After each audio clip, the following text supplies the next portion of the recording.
नमस्कार साथियों, आप सबका पुनः स्वागत है श्रद्धा वेद पुराण में।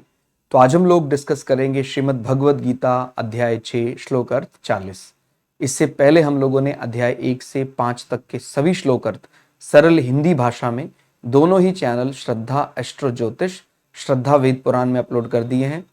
आप में से कोई भी व्यक्ति भगवद गीता के किसी भी श्लोक का सरल हिंदी अनुवाद चाहता है तो आप हमारे प्लेलिस्ट सेक्शन में जाएं, जहां आपको 700 के 700 श्लोक का सरल हिंदी अर्थ मिल जाएगा।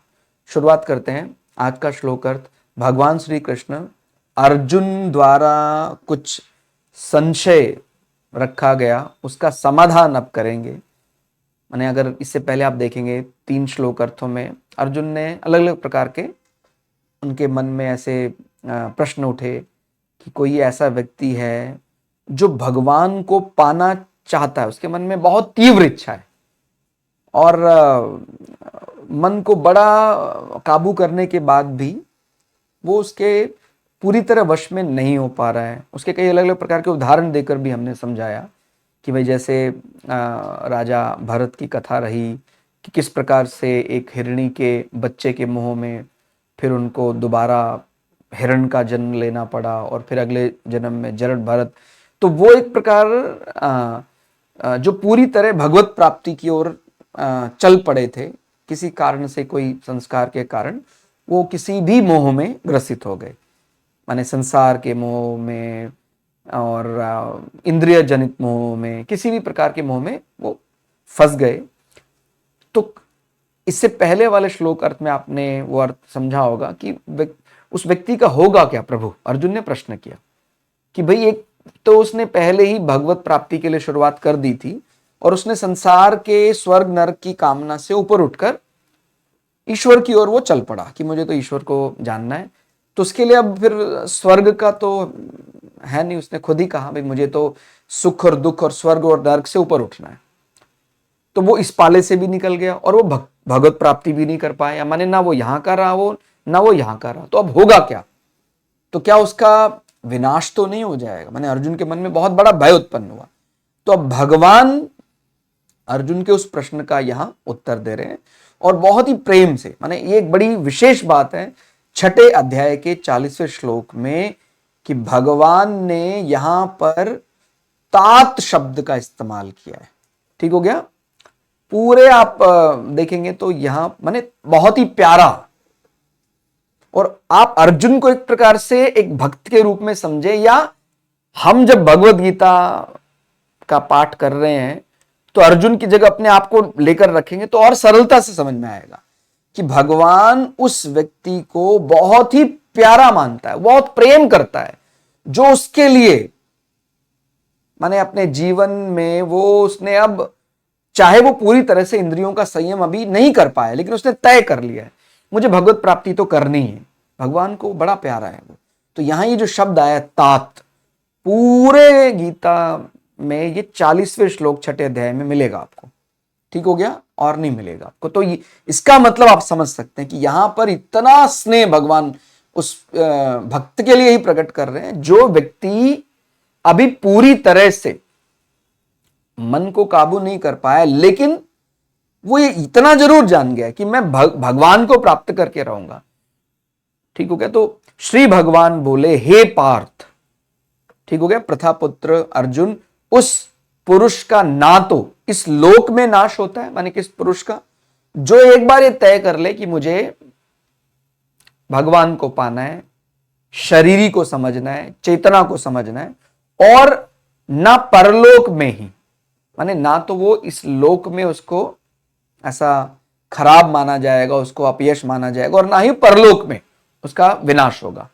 क्योंकि हे प्यारे, बहुत ही प्रेम से आप ऐसे समझिए, अगर ये प्रश्न आप कर रहे हैं तो भगवान आपसे बहुत ही प्रेम का प्रकटीकरण कर रहे हैं कि भाई मैं ऐसे व्यक्ति से बड़ा प्रेम करता हूं, और वो प्रेम कहीं ना कहीं आप पर भी वो दिखा रहे हैं कि क्योंकि हे प्यारे, आत्मोद्धार के लिए अर्थात भगवत प्राप्ति के लिए कर्म करने वाला कोई भी मनुष्य दुर्गति को प्राप्त नहीं होता।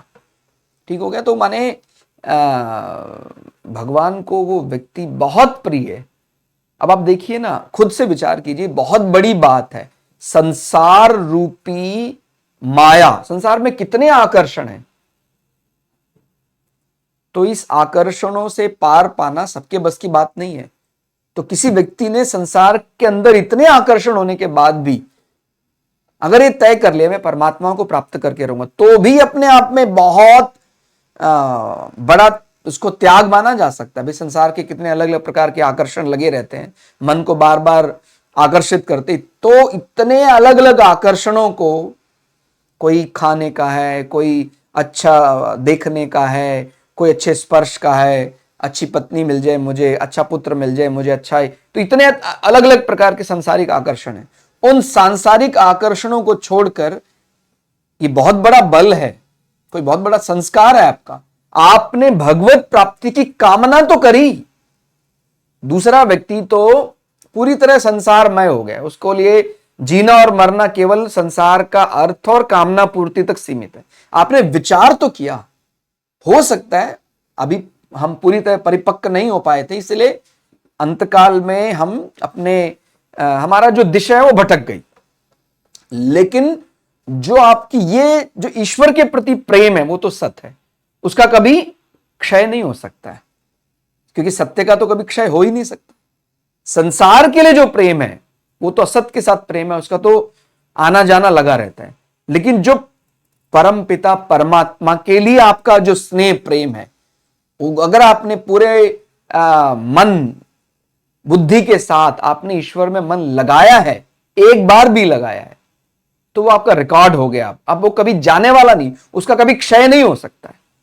भगवान ऐसे व्यक्ति से बहुत प्रेम करते हैं कि संसार में इतने अलग अलग प्रकार के आकर्षण होने के बाद भी आपने मुझसे स्नेह किया, अपने आप को जानने का बल दिखाया।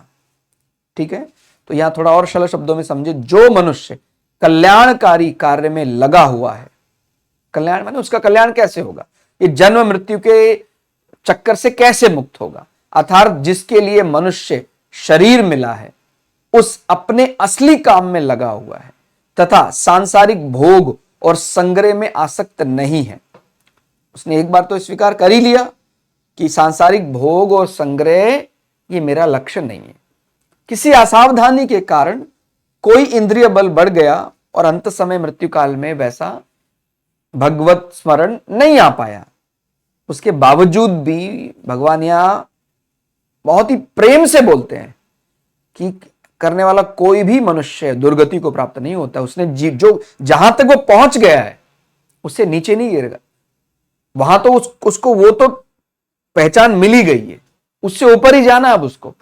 ठीक हो गया, तो संग्रह में आसक्त नहीं है वह, चाहे किसी कारण से अंत समय में अपने इंद्रियों के वशीभूत भी हो जाए, किसी मुख्य मार्ग से भटककर थोड़े समय के लिए दूसरे मार्ग पर भी चल पड़े, कितनी बड़ी बात, उसकी दुर्गति नहीं होगी कि भाई जो भी उसने अर्जित किया था पुण्य सब चला गया, कारण कि उसका उद्देश्य चिन्मय परमात्मा ही है, अतः इसका पतन कभी नहीं होता, उसकी रक्षा मैं सदा करता हूं, फिर उसकी दुर्गति कैसे हो सकती है। तो उसके लिए कई उदाहरण आपको शास्त्र में मिलेंगे, कई ऐसी पुराणों में कथा मिलेगी आपको कि किस प्रकार से बहुत बड़े बड़े तपस्वी, यहां तक कि बोलते हैं कि ऋषि विश्वामित्र जो इतने बड़े माने गायत्री मंत्र के देने वाले माने जाते हैं, ऋषि विश्वामित्र भी एक समय पर इंद्रिय मोह में फंस गए थे, लेकिन भगवान ने अपने प्रेम में कोई कमी नहीं करी। उस कारण से थोड़ा समय उनको ऐसा लगा भी कि मेरा तप शायद कम हो गया, लेकिन वो शून्य नहीं हुआ, जहां तक वो पहुंच गए थे भगवान ने वो बल तो कायम रखा। तो जो भी इस प्रकार के उदाहरण हमें शास्त्रों में मिलते हैं, पुराणों में, उपनिषदों में, उनका आधार यही है कि भगवान इस बात से बहुत प्रेम करता है, जितना प्रेम भक्त भगवान से मिलने के लिए उसको उतावला हो रहा है, ऐसे ही भगवान भी, जैसे मान लीजिए कोई बहुत अच्छा गुरु है, वो अपने पास जो ज्ञान है वो ज्ञान किसी शिष्य को देना चाहता है, क्योंकि वो ये बात समझना चाहता है कि जो मैंने आज तक सीखा है, मेरे जो अनुभव है, वो वास्तव में सही है भी या नहीं है। तो वो ज्ञान किसी के साथ साझा करके अपने अनुभवों की पुष्टि करना चाहता है। माने केवल शिष्य को ही अच्छे गुरु की तलाश नहीं है, अच्छे गुरु को भी शिष्य की तलाश। इसी प्रकार भक्त भगवान के लिए उतावला है ऐसा नहीं है, भगवान भी भक्त के लिए उतावला है। तो जो भगवान से मिलना है, मेरा वास्तविक लक्ष्य क्या है, उसको एक बार पूरी निष्ठा से उसने तय कर लिया है, तो बीच में यदि ऊपर नीचे हो भी जाता है, भगवान उसको छोड़ने वाला नहीं है कि भाई उसको दुर्गति कर दे, उसका सारा पुण्य नष्ट कर दे। अब उसने जो भगवत प्राप्ति का ध्येय बनाकर भगवान का बार बार स्मरण किया, उसका फल तो अक्षय है। ठीक हो गया? तो आपको समझना, क्योंकि वो सत्य है और सत्य का कभी लोप नहीं होता है। तो ये बात आपको समझ में है कि अंत समय पे अपने इंद्रियों के वशीभूत भी हो जाए, किसी मुख्य मार्ग से भटककर थोड़े समय के लिए दूसरे मार्ग पर भी चला जाए, उसकी दुर्गति नहीं होगी, कारण कि उसका उद्देश्य चिन्मय परमात्मा है, अतः उसका पतन नहीं होता। उसकी रक्षा मैं अर्थात ईश्वर परमपिता परमात्मा स्वयं करते हैं, तो उसकी दुर्गति कैसे हो सकती है? इसी वाक्य को, इसी विचार को दूसरे शब्दों में समझें। इस संसार रूपी माया बंधन आकर्षण को छोड़कर ईश्वर की ओर जाने वाले, चलने वाले बहुत ही कुछ चुनिंदा ही लोग हैं जो इतना बड़ा पराक्रम दिखा सकते हैं। इस वाकई बहुत बड़ा पराक्रम है कि वे संसार में इतने विषय हैं मन को खींचने के लिए, कोई गिने चुने ही लोग, कोई चुनिंदा लोग ही ऐसे हैं जो संसार के आकर्षणों को छोड़कर भगवत प्राप्ति की ओर चल सकते हैं। तो ये तो एक बहुत बड़ा उन्होंने पहले ही एक मापदंड बना लिया, ये कहें बहुत बड़ा फिल्टर तो पहले लगा लिया कि भाई हमने ईश्वर को चाहा, हमने संसार में इतने आकर्षण, इतने भोग वस्तु होने के बाद भी ईश्वर के प्रति हमारा सच्चा प्रेम उजागर किया। ठीक हो गया? तो इस संसार रूपी माया बंधन आकर्षण को छोड़कर ईश्वर की ओर जाने वाले सच में बड़े त्यागी हैं। ठीक हो गया? और वो निश्चित रूप से किसी पारितोषिक के पात्र माने जाएंगे। तो उनका पारितोषिक यानी उनका गिफ्ट यही है कि भाई आपने सोच लिया है हमें परमात्मा को पाना ही है, तो आपको अधम योनि में नहीं जाना होगा। और अगर किसी कारण से अंत समय में विरक्ति माने जो थी वो एकदम ही धूमिल हो जाए और इंद्रिय आकर्षण में बहुत अधिक फंस जाए, तो भी अगर वो किसी ऐसी अधम योनि में भी जाएगा, तो भी उसका जो भगवान के प्रति प्रेम है वो बराबर बना रहेगा। उसको वो विस्मृति नहीं होगी, उसको ध्यान रहेगा कि हाँ, राजा भरत की कथा जो आती है भागवत महापुराण में, उसमें साफ साफ ऐसे ही लिखा हुआ है जो मैं बोल रहा हूं कि राजा भरत का जो अगला जन्म हिरण के रूप में हुआ, उनको स्मृति बनी रही। इस कारण से हिरण बनने के बाद भी उन्होंने अपना जो परिवार माने हिरण का जो ग्रुप था उसका मोह छोड़ दिया कि मुझे अपने ग्रुप में नहीं रहना है। जिस ग्रुप में उनका जन्म हुआ, पालन पोषण हुआ, उस ग्रुप को छोड़कर वो अलग रहने लगे। सब हिरण ताजी ताजी मुलायम मुलायम हरी हरी घास खाते, वो सूखी घास खाते कि भाई मुझे तो केवल अब मुझे फंसना नहीं है, मुझे किसी भी इंद्रिय आकर्षण का अब गुलाम नहीं बनना है। क्योंकि अगर गलती से कभी, इस बात को समझिए, माने ऐसा कुछ नहीं है कि भगवान ऐसा कुछ कह रहे हैं कि नियम ऐसा कुछ है कि भाई आपको संसार की अच्छी वस्तुओं का उपयोग नहीं करना है, लेकिन उनका आदी नहीं होना है। जिस प्रकार बोलते हैं दुर्वासा ऋषि के बारे में कि वो अपना उन्होंने ऐसा जीवन बना लिया था कि वो दूब पर भी अपनी तपस्या, अपना जो बल है बनाए रखते, यानी दूब खाकर भी अपना जीवन बनाए रखते थे। उनकी साधना में कोई कमी नहीं आती थी। और अगर वो प्रारब्धवश कोई उनको कुछ समर्पित भी कर दिया कि भाई आज प्रभु आप कृपा करिए और हम आपको कुछ भोग लगाना चाहते हैं, तो अगर वो ठीक आज कि ठीक है हम आपके इसका सम्मान करते हैं भावनाओं का, तो उन्होंने अगर उनको कुछ समर्पित भी किया तो भी उस भोजन को, उस 56 भोग को दुर्वासा ऋषि दूब समझकर ही ग्रहण कर रहे हैं। उसके स्वाद में वो मोहित नहीं हो रहे हैं कि आज मुझे बहुत बढ़िया भोजन मिल गया, कल भी ऐसा हो जाएगा क्या। तो ये बात आपको समझनी है। ये अगर आपको प्रारब्धवश बहुत अच्छा भोजन भी मिल रहा है, कल किसी कारण से उतना अच्छा भोजन नहीं भी मिला, तभी भी हमें तो शरीर है इसलिए भोजन करने की आवश्यकता है, ये ज्ञान हमेशा रहना चाहिए। वो कल वाला जो मिला था वही मुझे आज खाना है, नहीं तो फिर नहीं बनेगा। तो अगर इस प्रकार से चलेंगे तो फिर तो हम इंद्रियों के वशीभूत हो जाएंगे। एक इतनी छोटी चीज को हम काबू नहीं कर पा रहे हैं तो आगे और कई विषय अलग अलग आएंगे। इंद्रियों के विषय उसको बुलाते हैं और इंद्रियां उस दिशा में भाग जाती हैं और फिर मन भटक जाता है, साधना में नहीं लगता है। इसलिए हिरण के रूप में भी राजा भरत को ये बात ध्यान थी और उन्होंने अपने जीवन में इस बार कोई भी आकर्षण नहीं पाला।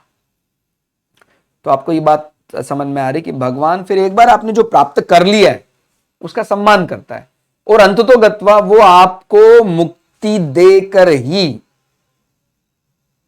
आपका जीवन सफल कर देता है। ठीक हो गया।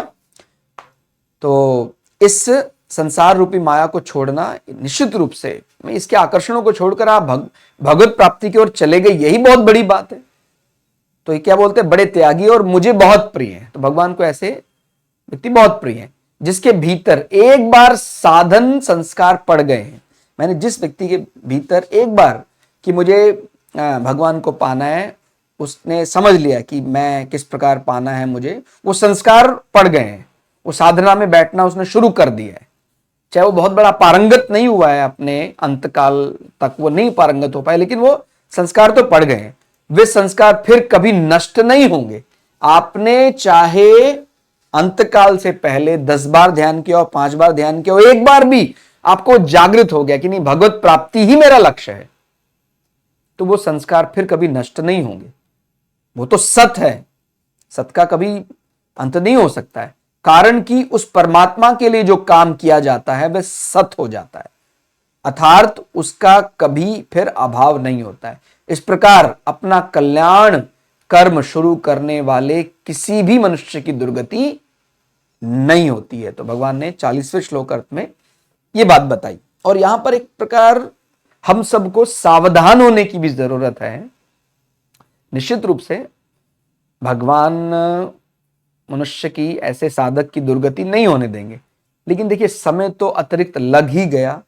हम हमारी असावधानी के कारण, हम चाहे ऋषि विश्वामित्र के बारे में पढ़ें और चाहे राजा भरत के बारे में पढ़ें, इस प्रकार के और भी कई आख्यान आते हैं उपनिषदों में, महाभारत में, ग्रंथों में, तो उनको समय तो अतिरिक्त लग ही गया।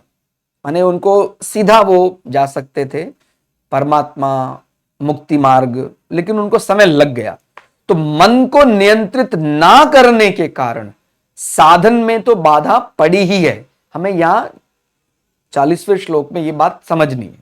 इससे पहले वाले में भी वो बात आप समझेंगे, 39वें श्लोक में भी इसी प्रकार की कुछ बातें आई थी कि बाधा तो पड़ी है, समय तो बढ़ ही गया। भाव और आचरणों का गिरना तथा परमात्मा प्राप्ति में देरी लगना, इस दृष्टि से तो साधक का पतन हुआ ही है कि परमात्मा को प्राप्त करने में जो समय कम लग रहा था अभी बढ़ गया। आपको हो सकता है एक जन्म और लेना पड़े। अतः साधक को यह शिक्षा लेनी चाहिए कि हमें हर समय सावधान रहना चाहिए, जिससे हम कहीं कुसंग में ना पड़ जाएं, कहीं विषयों के वशीभूत होकर अपना साधन ना छोड़ दें और कहीं विपरीत कामों में ना चले जाएं। तो इस 40वें श्लोक अर्थ को पढ़ते समय हमें बार बार यह भी ध्यान करते रहना चाहिए कि दुर्गति को तो प्राप्त नहीं हुआ है, लेकिन एक होता है भाई सीधा एक ही अटेम्प्ट में उसने टेस्ट पास कर लिया।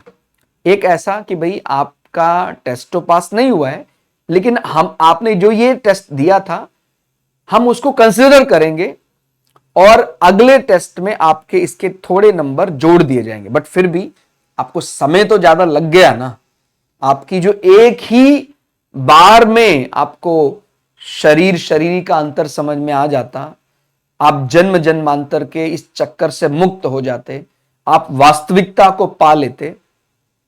आप एक बार में नहीं कर पाए। कारण क्या रहा कि भाई हम कहीं ना कहीं सांसारिक आकर्षण में पड़ गई है, कहीं हमारी सावधानी जरा सी भी कहीं कम होगी। तो इसलिए सावधान होकर साधक को अपने मन को, इंद्रियों को काबू रखना चाहिए। बड़े बड़े इस प्रकार के उदाहरण आते हैं कि भाई उन्होंने मन इंद्रियों को अपने वश में किया हुआ है। ऐसे साधक भी कई बार इस बात का ही अहंकार मान लेते हैं कि मेरा मन तो मेरे अधीन है, मेरी इंद्रियां तो मेरे अधीन है, क्या कर सकती हैं। तो ये अगर किसी के मन में ऐसा अहंकार आ जाता है, भगवान अहंकार तो अपने भक्त के मन में रहने नहीं देता है, फिर उनकी परीक्षा होती है। माने वही कि एक प्रकार से समय तो लग ही गया अनावश्यक। तो ये अगर कहें तो कि उसका एक बार में कल्याण नहीं हो पाया, उसमें थोड़ा अतिरिक्त समय लग गया, तो ये एक कमी मानी जा सकती है। इसलिए हमेशा साधक को सावधानी बनाए रखनी चाहिए, और अच्छाई जब भी बहुत बड़ी प्राप्त हो तो ये कहना चाहिए प्रभु आपकी कृपा से ही संभव हो रहा है, और अगर कुछ जीवन में बुराई आ रही है प्रभु ये मेरी मति खराब है, इस कारण से ऐसा हो रहा है, मुझे बार बार क्षमा करें। तो इससे कभी आपके मन में अपने अच्छे कर्मों का, जो आपने अच्छे कर्म इस शरीर के कारण किए, उसका अहंकार नहीं जागेगा। तो बार बार ऐसे ही कहते हैं प्रभु बचाए रखना, और अगर कुछ बहुत बढ़िया मैंने किया है तो वो तो आपके प्रेरणा से, आपके कारण हो रहा है।